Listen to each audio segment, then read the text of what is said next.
नांदेडमध्ये मीनाताई ठाकरे यांच्या प्रतिमेला जे ते दुग्धाभिषेक घालण्यात आला। आपण बघतोय या ठिकाणी जे ते महाविकास आघाडीचे पदाधिकारी उपस्थित असल्याचे चित्र आपल्याला पाहायला मिळतं।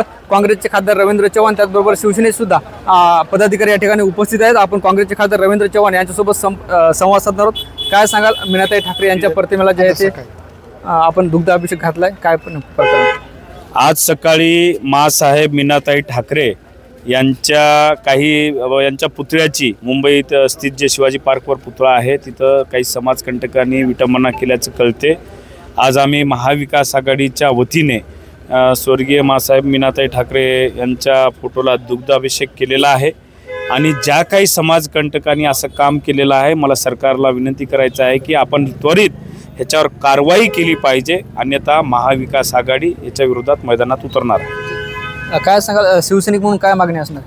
आमची अशी सकाळी ज्या माते करुणी स्वर्गीय मीनाताई ठाकरे यांच्या पुतळ्याची विटंबना केलेली आहे, नांदेड महानगर शिवसेनेतर्फे मी जाहीर निषेध करतो आणि जे 2 दिवसात जर अटक होणे गेलं तर आम्ही नांदेड बंदची हाक देऊ। निश्चितच शिवसेना जिल्हा प्रमुख बबन बारसे आपल्यासोबत काय सांगाल ज्या पद्धतीनं 2 दिवसात जर आरोपींना अटक नाही केली तर शिवसेना आपलं नांदेड बंदची हाक देण्यात आली। आज जे सकाळी स्वर्गीय मीनाताई ठाकरे यांच्या पुतळ्याची विटंबना झालेली आहे ते आज नांदेड महाविकास आघाडीच्या वतीने माननीय खासदार नरेंद्रजी चव्हाण साहेब यांच्या नेतृत्वाखाली आज आम्ही मातोश्री यांचा दुग्धाभिषेक करून जाहीर निषेध केलेला आहे। त्या मातेफिरूंना त्वरित अटक करून त्यांना फाशीची शिक्षा देण्यात यावी, अन्यथा नांदेड जिल्हा शिवसेनेच्या वतीने त्यांना शिवसेना स्टाईलने आम्ही सबक शिकल्याशिवाय राहणार नाही। निश्चितच आपल्यासोबत शिवसेनेचे जिल्हाध्यक्ष भुजंग पाटील, काय इच्छा असणार?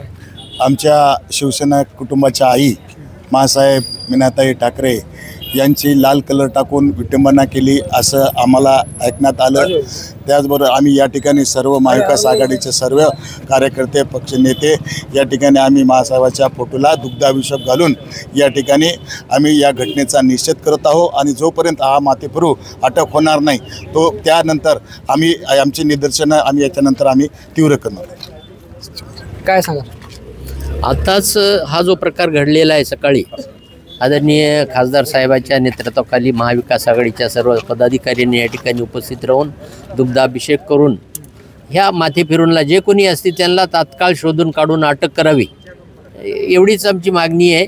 आणि आमच्या जिल्हा प्रमुखांनी सांगितल्याप्रमाणे निश्चितपणे ते आंदोलन आम्ही केल्याशिवाय राहणार नाही। निश्चित आपण बघतो हे होते शिवसेनेचे महाविकास आघाडीचे सगळे पदाधिकारी।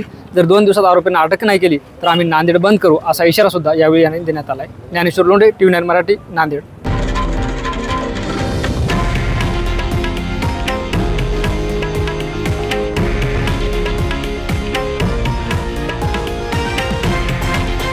हे आहे देशातील नंबर 1 न्यूज नेटवर्क आणि आपण पाहत आहात TV9 मराठी, एकमेव।